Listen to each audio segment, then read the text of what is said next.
চমৎকার, এক ঝলকে কথাবার্তা বলা, আকৃষ্ট করা ইত্যাদিতে এগুলো মুখ্য হয়ে থাকে, কিন্তু অনুসন্ধান, বিশ্লেষণ, নাই।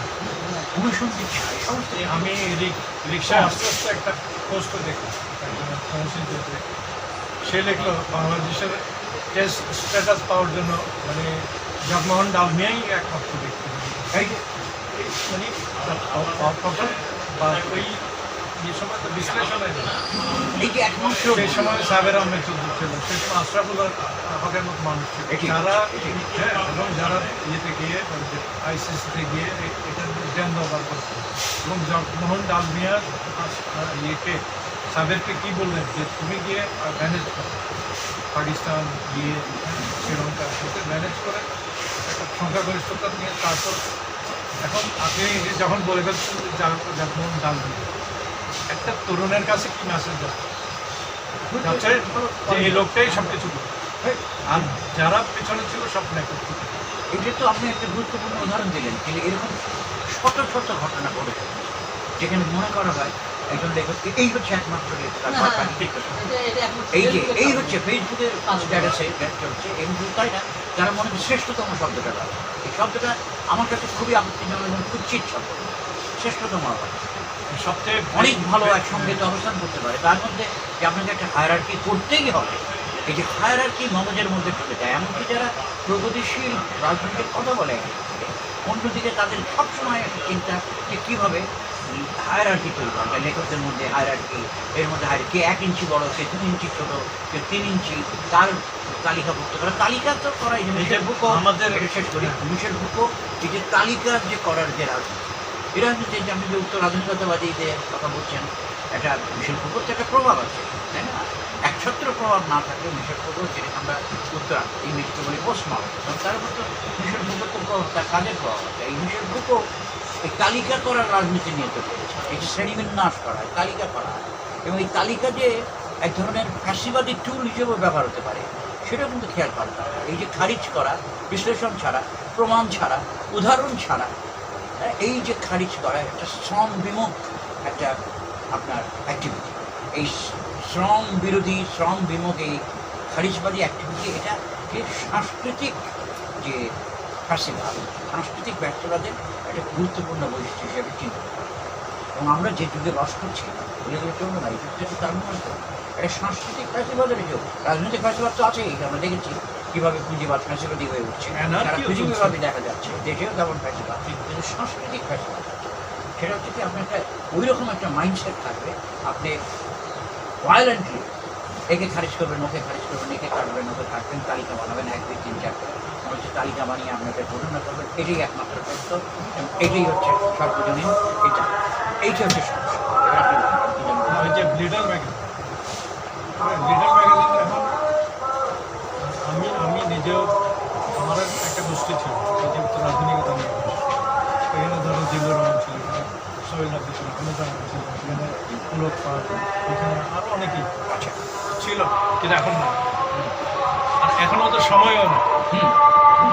হ্যাঁ, ওরা সব জায়গায় বিভিন্ন এস্টাবলিশমেন্টে চলে গেছে, আমি শুধু রয়ে গেছে এটা শুনে।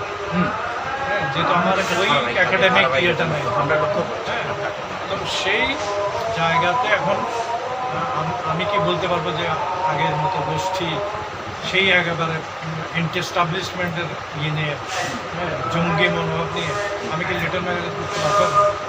সম্ভব।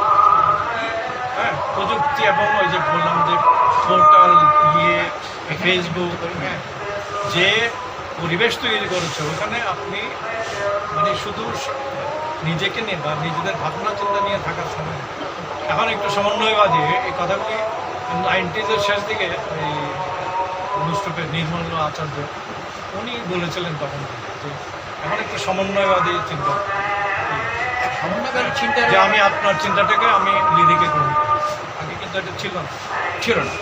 যেমন এই সংখ্যাটা ওই আমার সর্বশেষ 2020 সংখ্যাটাতে আমি একদম ওপেন একটা ফেসবুকে দিলাম যে আমরা এই ভাবনার সঙ্গে যারা সহমর্মিতা প্রকাশ করেন বা সহমত প্রকাশ করেন তারা কবিতা, দেখা গেল 300 থেকে 400 কবিতা, এবং আমি বললাম যে একটা কবিতা নিয়ে আমি ছাপাবো, একটা কবিতা দিয়ে একজন কবিকে বোঝার কোনো সুযোগ নেই। কেউ 10টা কবিতা ছাপাবো আর না হলে 5টা কবিতা, 20টা করে কবিতা। আচ্ছা এবং আমি তাই করেছি, প্রায় 200 কবির প্রায় 100 কবির 10টা করে কবিতা, আর আর প্রায় অনেকের 5টা করে কবিতা। সেই জন্য সংখ্যাটা বড় হয়েছে, কিন্তু আমি মনে করি এই কাজটা দরকার। অভিনন্দন এইটা হচ্ছে আপনাকে। সমন্বিত। হ্যাঁ তা তো বটে, আমি বুঝতে পারছি যেটা আপনি করছেন, কিন্তু ওই যে আপনি বললেন যে এখনকার সময় ঠিক আগে যেভাবে লিভিং ম্যাগাজিন করা হতো সেটা এখন সময় সম্ভব না। আমি এখন সম্ভব না, কারণ তো পরিস্থিতি বদলেছে, সময় বদলেছে, এবং ফোন বিশেষ করে নিউ মিডিয়ার এখন যুগে একটা কমিটির আমাদের মতো ওই সময় ওই পরিশ্রম করে একটা ইয়ে সংখ্যা করার বা ওইটার যুগ একটা ওইভাবে দর্শক বা নাই। একটা নিসর্গ, হ্যাঁ। সেই সময়টা কি এখন আছে? পারবেন আপনি? না, কিন্তু একটা কিছু আছে, এখানে আমি একটা জিনিস যুক্ত করবো, সেটা হচ্ছে কিন্তু তার অর্থেই না যে আপনি এই ফর্মকে ব্যবহার করে অ্যান্টি এস্টাবলিশমেন্ট হতে পারবেন, তা না। অ্যান্টি এস্টাবলিশমেন্ট হতে তো হবেই তার মধ্যে, এবং সেটাও সম্ভব। সেটা কীভাবে সম্ভব? এই যে রিসোর্স ব্যবহার করে আপনি এস্টাবলিশমেন্টকে কোয়েশ্চেন করতে পারেন। এস্টাবলিশমেন্ট যে টুলটা দেয়, সেই টুলটা গ্রহণ করেই ওই টুল দিয়ে এস্টাবলিশমেন্টের বিরুদ্ধে দাঁড়াতে হবে। তাকে এটা দিয়ে পরে, হ্যাঁ। এটা তো একটা এখন তো তুলনামূলকভাবে একটা পরিচিত ট্যাকটিক বা অ্যাপ্রোচ, যে যে রিসোর্স আপনার কাছে অ্যাভেলেবল হচ্ছে, হ্যাঁ, ঐতিহাসিকভাবে যে রিসোর্স আপনার কাছে available হচ্ছে, সেই রিসোর্সটাকে আপনি ব্যবহার করেন, সেটাকে কীভাবে এস্টাবলিশমেন্টের বিরুদ্ধে আপনি দাঁড়াবেন সেটা। কারণ আমাদের আরেকটা হচ্ছে কি, সমন্বয়বাদ আবার একটা সমস্যাও তৈরি করে, যে এটাও চলে ওইটাও চলে, সবগুলো আমি এটা নিয়ে সম্পর্ক। তাতে করে হয় কি, যে বিরাজমান যে অসম ক্ষমতার সম্পর্ক থাকে সেটা একটু মুছে যাওয়ার সম্পর্ক। তো ওই জন্য আমি মনে করি যে অসম ক্ষমতা সম্পর্কের বিষয়ে আমাদের সচেতন থাকতে হবে।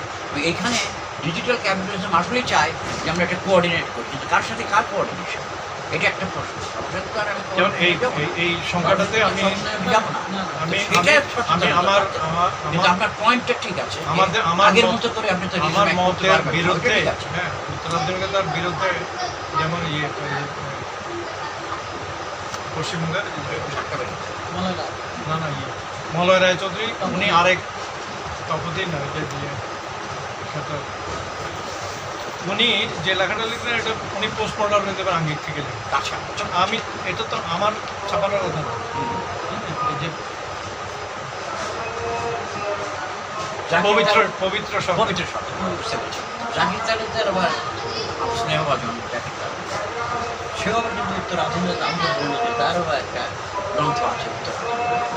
আপনি দেখেছেন জাহির তালুকদার? আছে আপনার কপি? আপনি তো বলেছেন দেবে, আমি কখনো দেখি নাই, কিন্তু আমি বলতে চাই যে ওখানে কি আছে। তো যাই হোক, এটার মধ্যে আমি দুটো সমন্বয় করেছি। খুব ভালো। আপনাকে অভিনন্দন আবারও।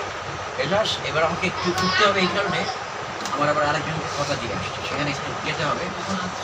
না আমি কিছু চা একটা কফি খাওয়া, এখানে কফি খাই না। কফি এখানে একটা